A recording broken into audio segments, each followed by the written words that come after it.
Aici începe aventura echipelor în UEFA Champions League. Eu sunt Sergiu Timar, iar lângă mine se află prea bine cunoscutul Geo Ciungălan. În această partidă se înfruntă Steaua București și Ajax. Așadar, a început spectacolul.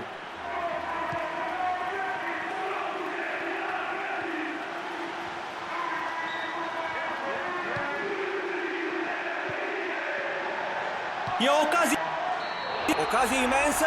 Gol! Gol, gol, gol, gol! Incredibil! Au marcat exact la țanc. Așa se începe o partidă de fotbal, jucând cu curaj, cu dăruire și cu determinare. Au meritat acest gol. S-a întors foarte bine și a finalizat cu precizie. S-a descurcat exemplar la această fază. Nu a dat nicio șansă adversarilor. Ce jucător! Steaua au jucat fenomenal până acum. Chiar au meritat să deschidă scorul. Ce reușită superbă! E un gol pentru topul săptămânii. Grăbesc puțin ritmul. Ce efort! Și atenție! Gol! Golazo! Cât de rapid au reușit să marcheze aceste două goluri! Ce plasat a trimis! Perfect de-a dreptul! Este 2-0 acum. La 1-0 a fost destul de imprevizibil deznodământul partidei, dar acum la 2-0 ar trebui să fie în stare să țină de rezultat.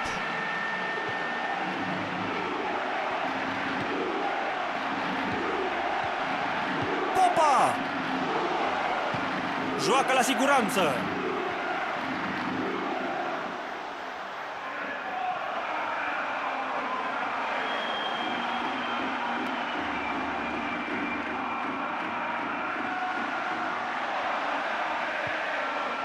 Rusescu! Cât de aproape a trecut! Nu cred că putea să lovească mai bine acea minge. Ar trebui să mai încerce.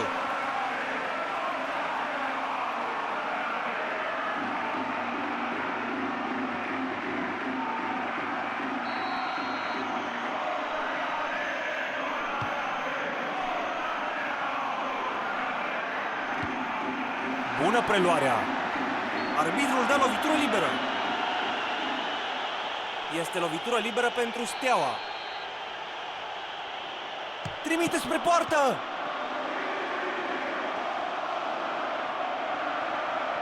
Acum, să vedem!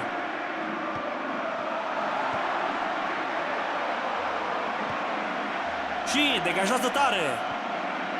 Avansează frumos!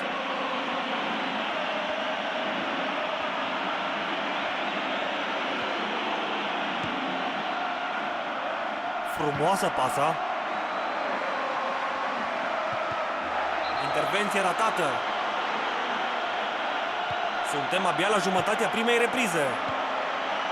Îi vine bine mingea. Ce serviciu a avut! S-a văzut la această fază cât de eficiente sunt aceste pase filtrante. Dacă era și execuția pe măsura pasei, acum aveam alt scor.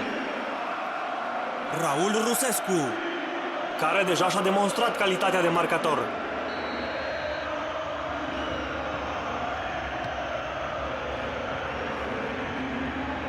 Ricardo Van Rijn arată bine faza, să vedem continuarea. Poate să centreze. Cât de bine l-a găsit. O pasă pe culor spre atacant. E gata să tragă! Oh, a avut ghinion!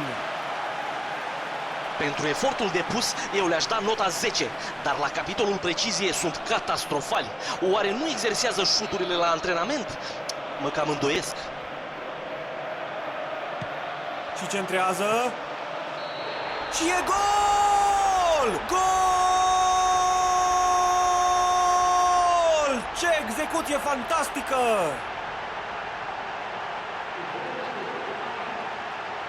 Conduc cu 3 goluri. Cred că s-a cam terminat acum. Cât de bine l-a găsit în careu. A trebuit doar să pună capul. A fost un gol meritat.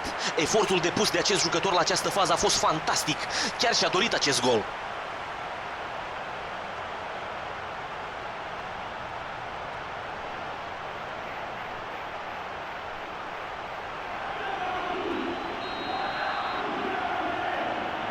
Deci, 3-0 de acum.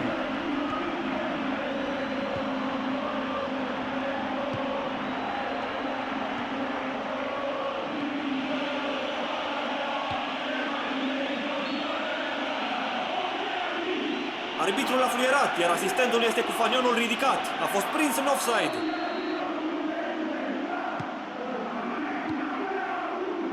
Alexandru Chipciu.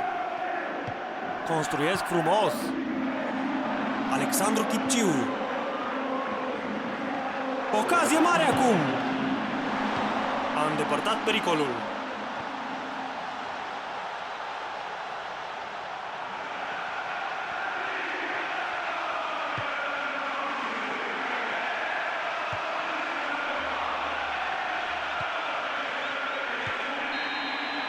Iată și fluierul. Repriza s-a încheiat. E pauză. După părerea mea, controlează total această partidă și chiar par să aibă poftă de joc. Cred că vor mai marca și în repriza secundă. 3-0 e scorul primei reprize. S-au impus categoric.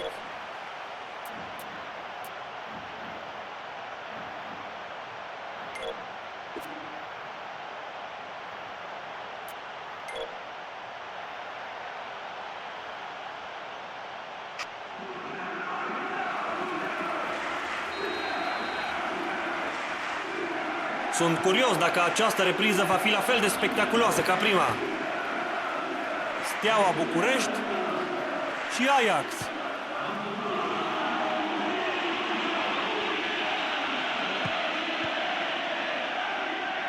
Ce bine l-a deposedat.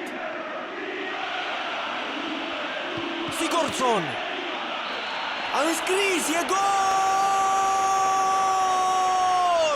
A finalizat cu sânge rece.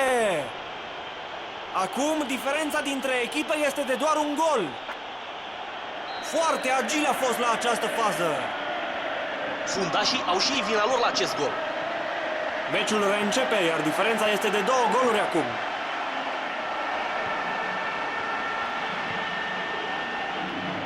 Siem de Jong.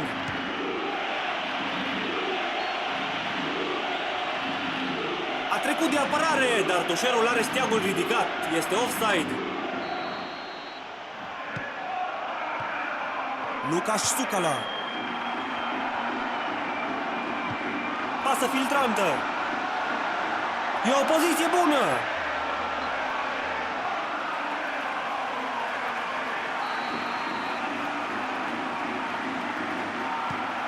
Centrează bine.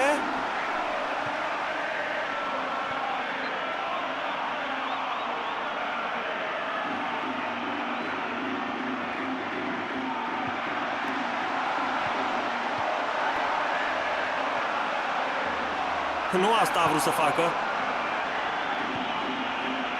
Lukoki. Ricardo Van Rijn. S-a văzut clar, balonul a depășit linia.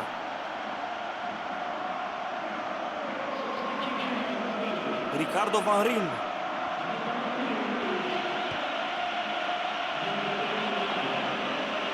Centrează. Oh, ce intervenție importantă! Adrian Popa. Ocazie mare! Rusescu! Ar fi trebuit să trimită mingea direct în poartă. Ai, puteau deschide partida aici. Dacă marca, greu de crezut că mai reveneau adversarii, având 3 goluri de recuperat. Se joacă deja de aproape 75 de minute.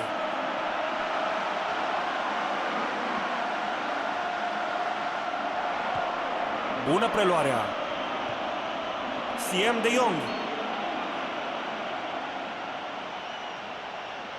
Arbitrul îi acordă cartonașul galben, iar jucătorul pare destul de nemulțumit de această decizie. Totuși, nu a fost un atac atât de dur, dar se vede că arbitrul nu a jucat fotbal la nivel înalt, decât în curtea școlii probabil. O pasă lungă, spre înainte.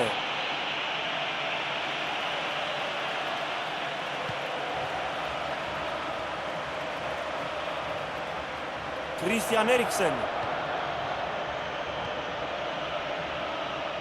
Adrian Popa. S-a descurcat bine.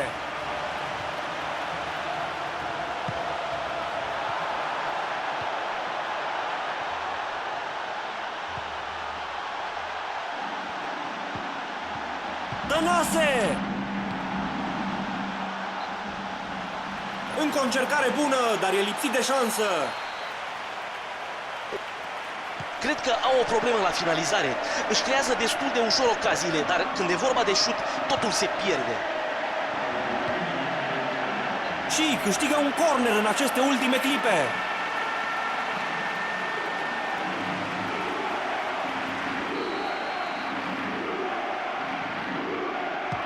O trimite în careu. Nu prea a avut nicio șansă acolo.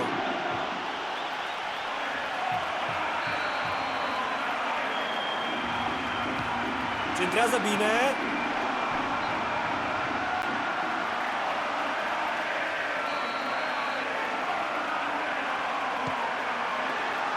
Rusă! Așadar, acesta a fost ultimul fluier al arbitrului. E un start ideal. Victorie în prima partidă a grupei. Chiar dacă nu au impresionat, cred că s-au descurcat bine în acest prim meci.